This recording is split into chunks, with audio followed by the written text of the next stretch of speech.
and assessment that's absolutely necessary for any program that's being implemented in a school district. So, in big picture thinking, what does a district-wide mentor program look like? Well, there are 5 steps that are involved in the planning in a very coherent system. You must take a really close look at the planning and not leave out any of those elements that are important to you and your district. You really need to look at the desired outcomes, and this is starting with the end in mind. What do you want to have happen to those individuals who are being mentored? And then get a real close idea of what that infrastructure is going to look like. A mentoring program in districts often begin because someone in the district has the passion for mentoring and coaching. And then administrators change, leadership changes, and programs come and go. So any kind of a program has to depend on a solid organizational infrastructure, not on the people who develop the program. And then an evaluation assessment. Evaluation and assessment can take many forms. Not only surveys and formal types of evaluation, but assessment can look at alternative ways to look at the program and the development of the protégés who are the focus of your mentor program. So we'll talk a little bit about that as well. And then certainly the engagement of all the stakeholders. Everyone truly benefits from a strong mentor program within a K-12 system. Not only does the school district itself benefit, it benefits through the retention of administrators, a stronger learning framework. The mentors benefit because they themselves have increased their skills, and certainly new staff members and new employees in leadership positions are further developing their skills. So if the district takes a look at these very closely and with a lot of depth study around the planning, the outcomes, and organizational infrastructure, how it will be evaluated, and what stakeholders will really have a part in the process. Although these are 5 steps that we're going to talk about today, there's certainly other steps that can be added. Things like developing your vision and mission, making sure that the culture permeates throughout your organization. So there are other things to look at, or they may be embedded in these 5 steps. We're going to do a very quick poll, and in our audience poll today, I would like you to answer these questions. So what is the state in which you are in or where you are now? What position do you hold in your organization? And does your organization have a mentoring and coaching program? So please answer those questions. And while you're thinking about those questions, I would just like to share with you that mentoring truly is an important part of succession planning. And succession planning in any school district is really using and stewarding funds throughout the budget that has a lot of retention of administrators that contribute to smart financial planning. We look at a new administrator taking a number of dollars out of a budget, whether you have an Aspiring Principals program, whether they have gone through college and university work and internships. There's a lot of investment in the development and training of new administrators. So succession planning becomes very, very important. Mentoring programs is professional development. It is professional learning. It is not a separate program. It's a program of support that should be embedded in the entire plan around professional development. And it truly is performance management. Human resources has a great impact on how well mentor programs are developed in a school district. As you complete your poll, and Faith, when you receive some answers to those poll questions, please share with me what those are. As we move on through the webinar,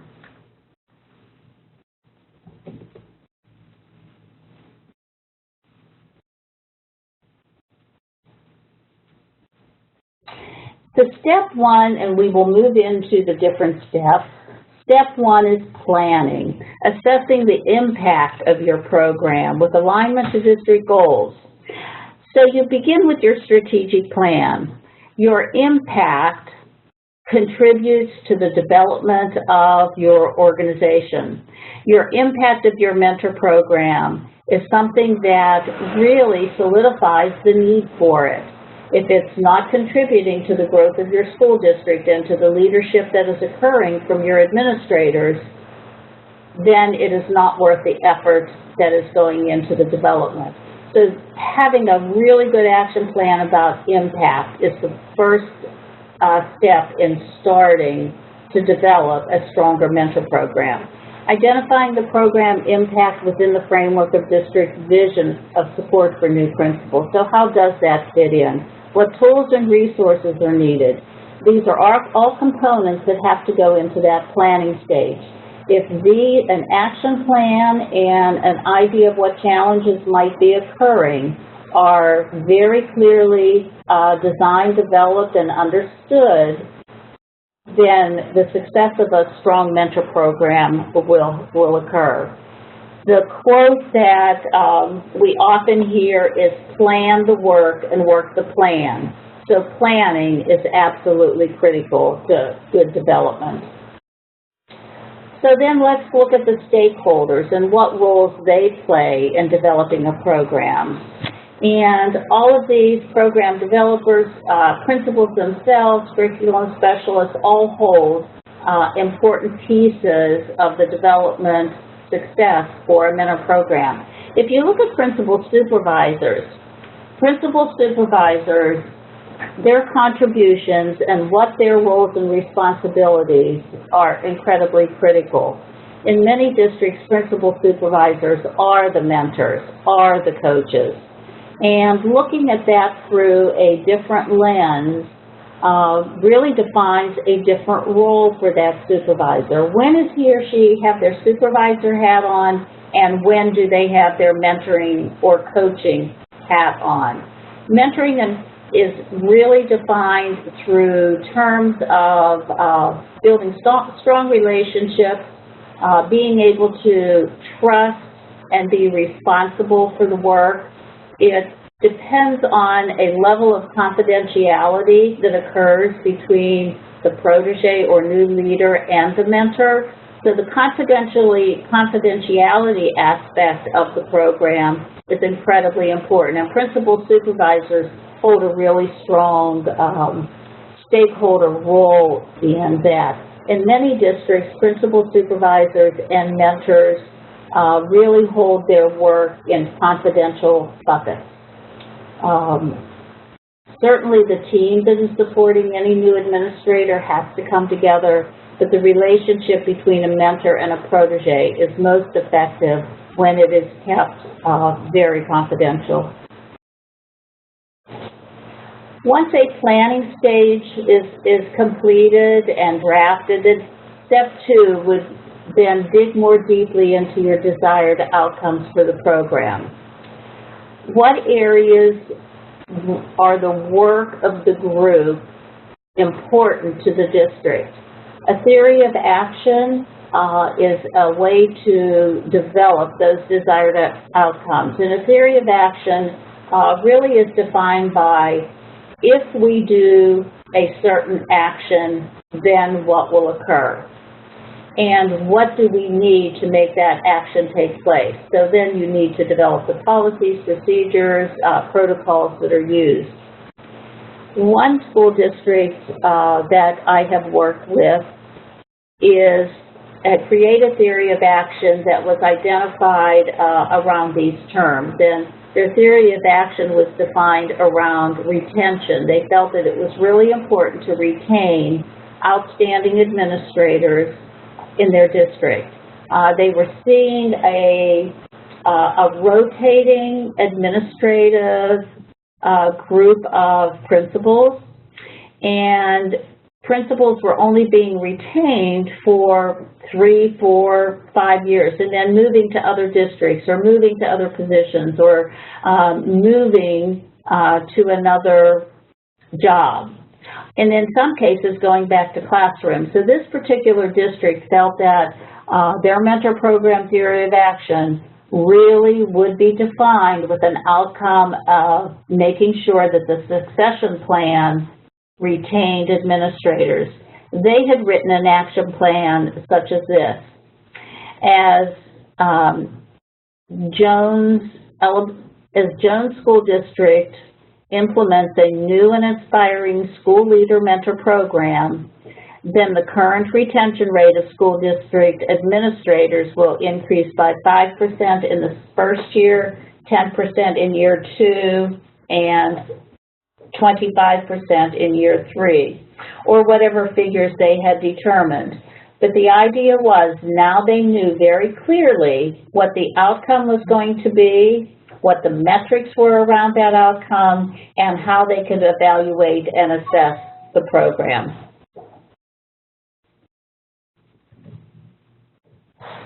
So here are some criteria that were essential questions as a theory of action was developed for this particular school district.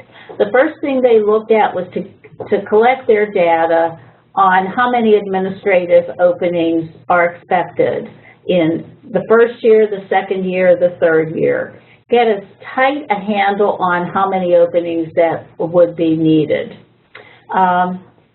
How were they going to develop their mentors? Were they going to do mentors one-on-one? Were they going to do mentors have possibly retired individuals act in a mentoring role, and really develop the skills of 2, 3, or 4 new administrators at a time? So exactly what was that going to look like within the district?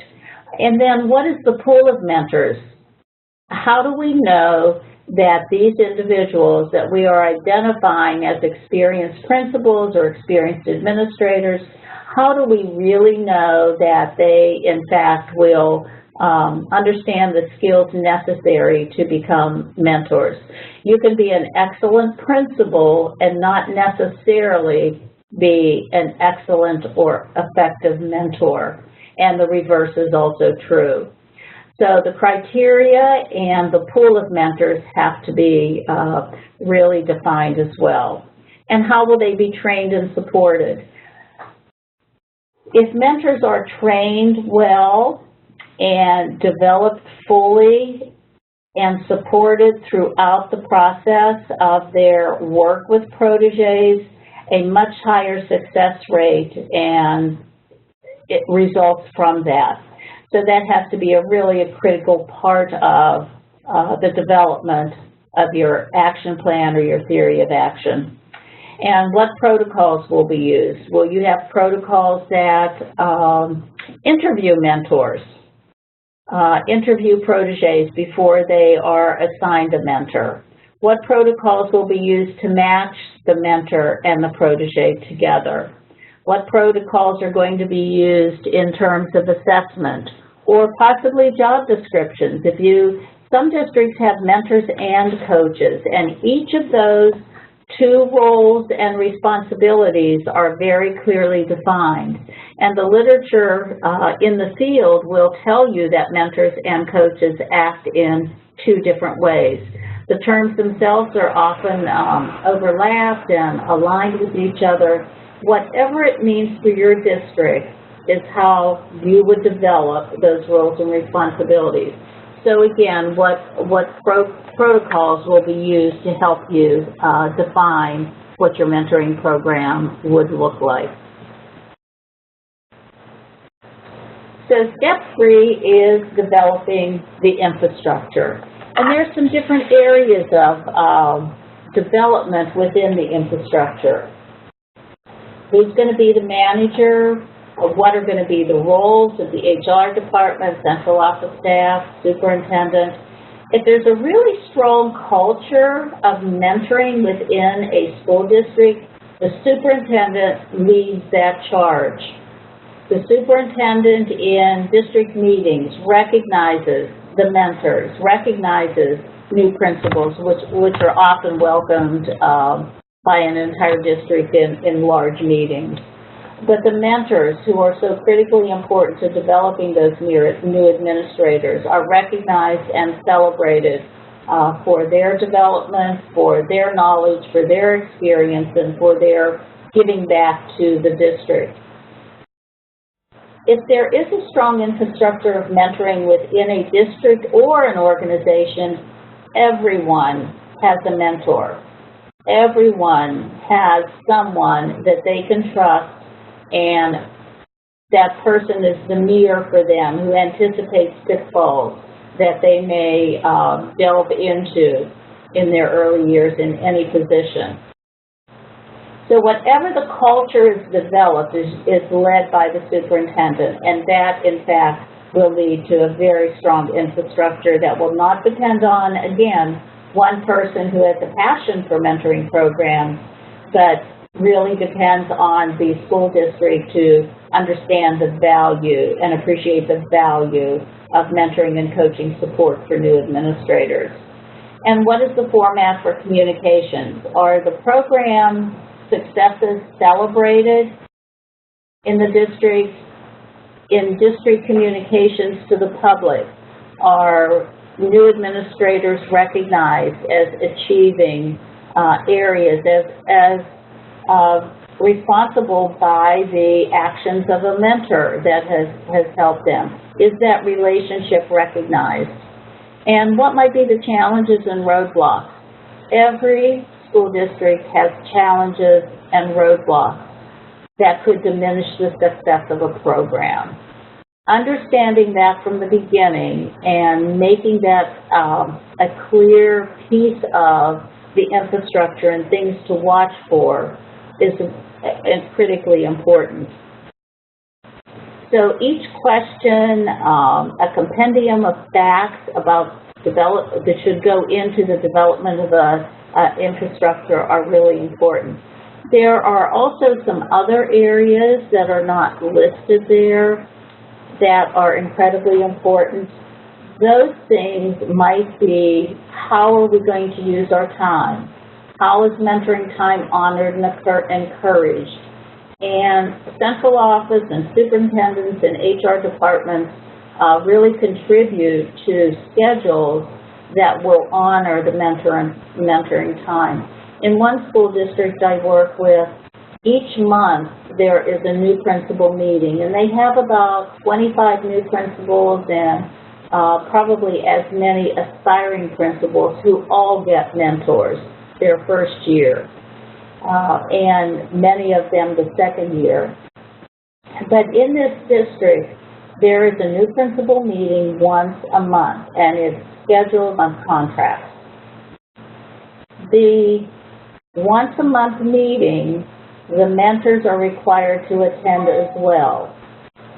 Following the once-a-month meeting, then there is a time for the mentor and protege to stay and further discuss whatever the presentation or learning that occurred in the new principal or new administrator meeting. The new meetings often follow topics such as how to develop budgets or how to evaluate teachers, how to create community support. But unless that learning is supported through a mentoring discussion following the learning, sometimes individuals go back to their buildings and they're busy in other activities and forget to really look at the importance of those topics in their meetings. So taking a look at all of that around the infrastructure of a district is really important. When we talk about mentoring in the business world, mentoring has had a great impact in business. And one study that I recently became aware of really revealed excellent results for mentoring. And these were some of the statistics that came out of this large study. And the study really, mentees or proteges, the new individuals in their position. The retention of high potential leaders increased by 80%. And they really looked at all staff as high potential leaders and went into that through positive thinking, positive supposition that every leader was going to be successful in our organization. And we would guarantee that even with changes in the organization. A self-management of career path and learning, 76% of the mentees said that my self-management of my own learning really increased through the help and support of a mentor. Increased self-confidence and motivation was reported as further developed by the mentoring program by 70% of the respondees. The other interesting piece that occurred was after 2 years of mentoring and a few years down in a new principal's development or a new administrator's development, many of them were promoted to higher levels. And in one particular study, they found that once a very strong mentoring program was part of a new principal's professional learning and professional development, that over half of those individuals, 5 years into their career, were promoted to higher level positions. There also was increased exposure and experience to learning outside the district. So basically, the individuals in this study said that they were receiving a larger picture of what their jobs were through the mentoring process. We have another poll that I would like you to think about. What elements to the matching of mentors and proteges, which is incredibly important as we're talking about the infrastructure. So what do you think would be the most important element contributing to the matching of mentors and proteges? Should a mentor understand the protege's work style? Would a compatible personality be the most serious element? Commonalities in job roles and positions? Administrative clustering? For instance, schools that are of a mentor and protege, if the mentor is a practicing principal, would administrative clustering be important, or generational understanding, age, gender? Is it important to have a mentor that is in your same generation? So think about which of those things might be most important in matching of mentors and proteges.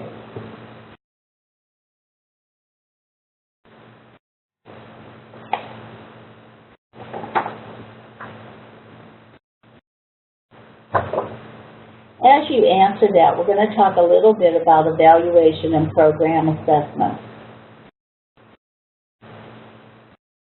This is one of the most critical pieces in any theory of action, any organizational infrastructure, any program, anything within a district, the evaluation and program assessment. So listed there are some things that surround the idea of data. How do you collect data? How do you analyze it? How do you measure success? A district really needs to have some clarification around how are we going to measure our success and our impact on the district as a result of the program. Do you understand the goals that are important? Again, another example in one district that I work with, there is a definite mentor protocol that matches the mentor and protege. They look at multiple areas of data around the mentor skills and the protege skills, and often those are surrounding personal learning styles. Does the mentor or protege, what process do they do to solve a problem? How do they answer questions? Do they like to build their relationship one-on-one, or do they prefer to move away from the school facility and work together? What kinds of activities is a mentor and protege like to learn? Do they like to take leadership roles? Do they like lecturing? Do they really take a look at what strengths they might have? So the matching protocol that is used in this particular district really is detailed, and it's also open, very open. If a mentor and protege are matched and the matching is not working, then everyone is open and say, this is just not working. We need to develop and change the process, or change the mentor or the protege. So a well-developed program will have that as a consideration as they develop their infrastructure. And also as they look at their program assessment, is it working or isn't it working?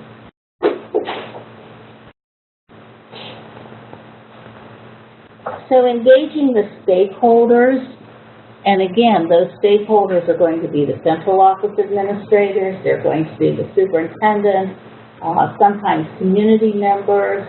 What data points, what engagement will all of these stakeholders have in the support of a new principal? So taking a clear look at what that means for each of those individuals, being able to clarify what each person gets out of a strong mentor program is really important. We know that all of the stakeholders want to increase the performance in critical skills in a relational context. Yet learning has to be really clearly identified for the mentees. One mentor talked about how his own performance increased as a result of being a mentor in the program. And that was an important data point for evaluation, taking a look at what the mentors were gaining as a result of the program as well. This particular person said, I had to evaluate my own performance and career and put that into context for myself and for my protege. This really involves considerable personal scrutiny, which I found beneficial, and although at times a little sobering.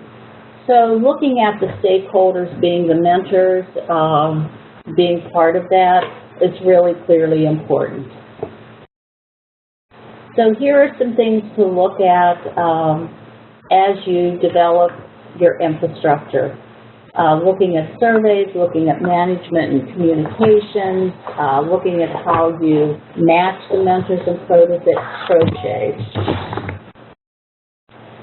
Again, this is an example of what one district created for their vision. The district had some large initiatives going on, and they were talking about theory of change, and they had developed a logic model around coherence framework. They read the book Great by Choice. They read the book Leadership and Self-Deception. They defined all their initiatives. And then when they completed all of that visioning work around their major initiatives, they looked at how the mentor program supported each one of those. And that gave them a very clear vision. So how does a mentor program align with district initiatives? Take a look at that, and that also helps solidify the program in the district. These are some survey results from a 2014-15 school district evaluation and assessment. They really wanted to find out if the relationships worked, what kind of feedback they could get, how to really look at proficiency levels of new and aspiring administrators. So I'm going to share with you a few of those results, and I'll move through them very quickly, but these were some results from this particular school district evaluation and assessment. The question was asked of the mentor, asked of the protege. My mentor helps me examine my leadership skills and behaviors, and these were the responses. First-year principals said that always or frequently. Second-year that 75% help them examine their leadership skills. And if you look at conversations with my mentor, productive and reflective, the percentages really indicate that they were, but then this, a further depth of study around this helped them make plans for the future. These were additional questions that were asked in the survey. My mentor causes me to actively think about developing my personal vision. I understand better what's required to be an effective instructional leader, and my mentor helps me identify leadership areas that need further development. Again, there was more depth and complexity about that third statement, my mentor helps me identify, so the district actually took that and delved deeper into what that meant for them. And then some of the areas that were broken down. We really took a look at the difference between first-year proteges and second-year proteges.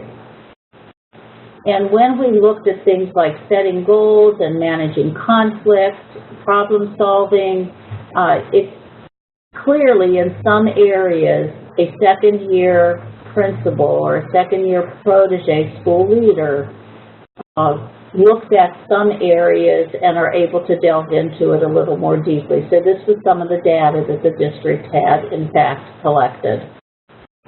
And a general question, has mentoring helped you? It was very positive responses. So our last poll is, what are the leadership skills that indicate a person's ability to successfully mentor and coach? So I would like you to look at those 6 items and indicate which one of those you believe is most important in a person's ability to successfully mentor and coach. Should they have experience? Should there be documented effectiveness? Should they have strong confidentiality and ethical skills? Should they be able to give and receive feedback? Should there be clear supervisor and district support? And should there be matching correctly? So all of those things are important, but which one do you believe as an audience or as an individual are the most, which one is the most important?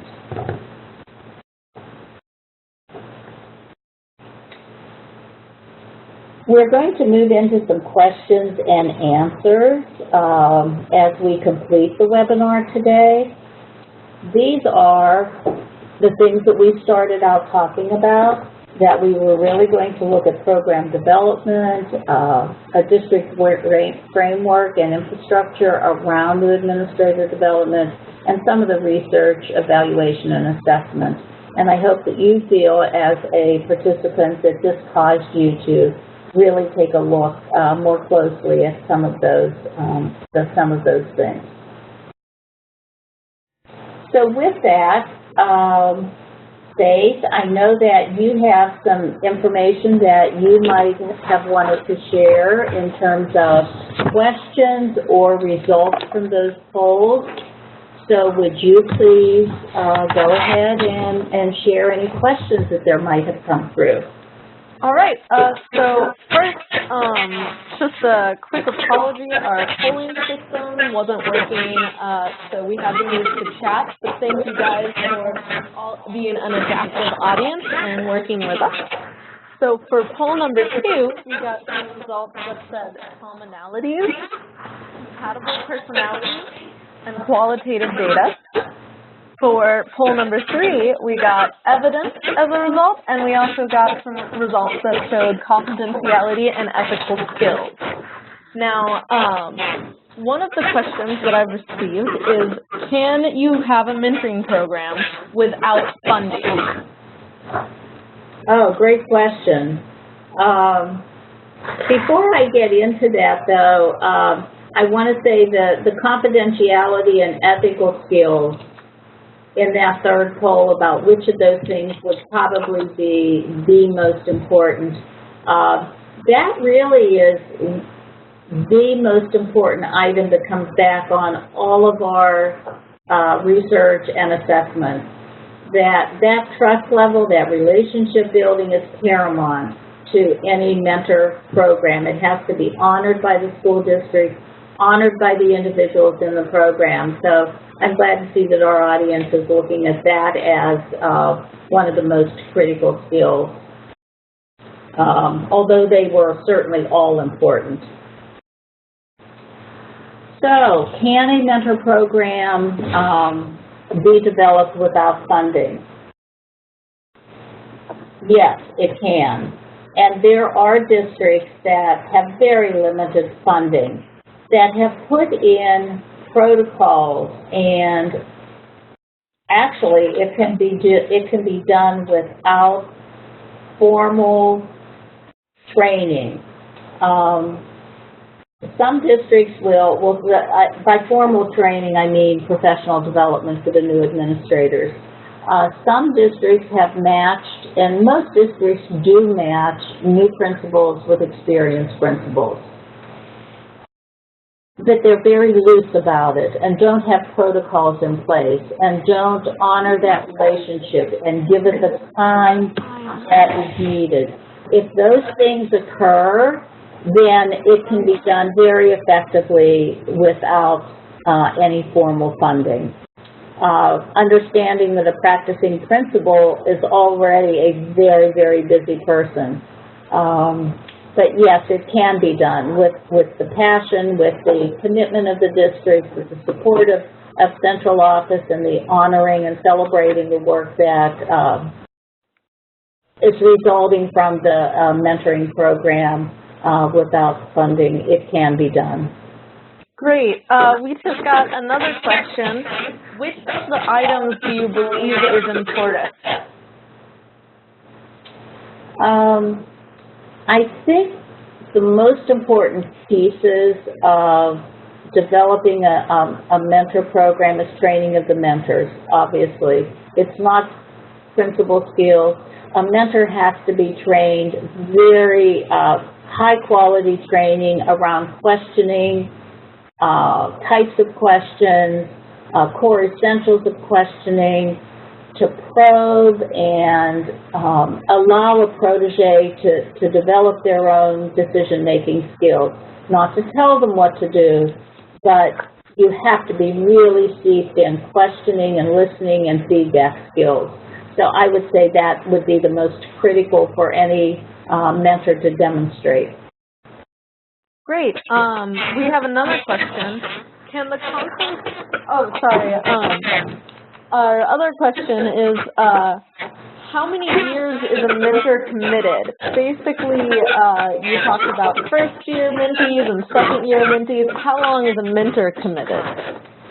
The majority of programs that I see happening in school districts are 2 years of mentoring. A first year, a relationship is built, the trust level, the confidentiality are in place, the mentor and protege are getting to know each other, the mentor is learning about the protege's capacity for leadership, the protege is demonstrating their capacity, the mentor and protege get on the same page about what the mentor thinks the protege needs and what the protege believes that they need. So a first year is important. The first year, our research tells us, allows a new principal to grow more quickly through a strong mentor relationship in that first year, because we don't have time for principals to learn on the job. They have got to get in the job and get ready to go on day one. But having a mentor helps ease all of those pitfalls that may occur during that first year. The second year, you see the largest amount of growth the second year, because the protege kind of has the routine down. They know what the principaling is all about. For aspiring principals, districts that mentor aspiring principals, it's usually 1 year. But for a new principal, it's usually 2 years. Great. So what do you see as the phases of the mentoring process within that then? The phases, I believe the phases in a mentoring process are, you know, phases like you get to know, you get to know the different roles of mentoring. You get to know the advisor, the facilitator, the coach, the trainer. You get to know all of these phases. The first phase, the mentor and protege, again, are building this relationship. The second phase, they trust each other, and that might both happen in the first year for some relationships, or it may take a little bit longer, or it may happen very quickly. So the phases are getting to know a protege, really digging in and trying to really focus on those areas of need for a protege in their leadership development. Maybe it's resiliency, maybe it's decision-making, maybe it's understanding adult learning needs of their staff. Whatever that is, then you get into deeper questioning, and the complex and depth of the discussions occur. And then in the third phase, you really become more collegial, and it really is a shared learning, because it's a learning experience for everyone. Thank you, Faith. I believe that is the last of our questions right now, so thank you. Well, thank you, and I apologize for the polling. I was wondering why I couldn't see that on my screen, but I'm glad you explained that. Thank you. I would like to thank all the participants. My email address is on the screen. Please feel free to contact me anytime, and thank you for attending this webinar.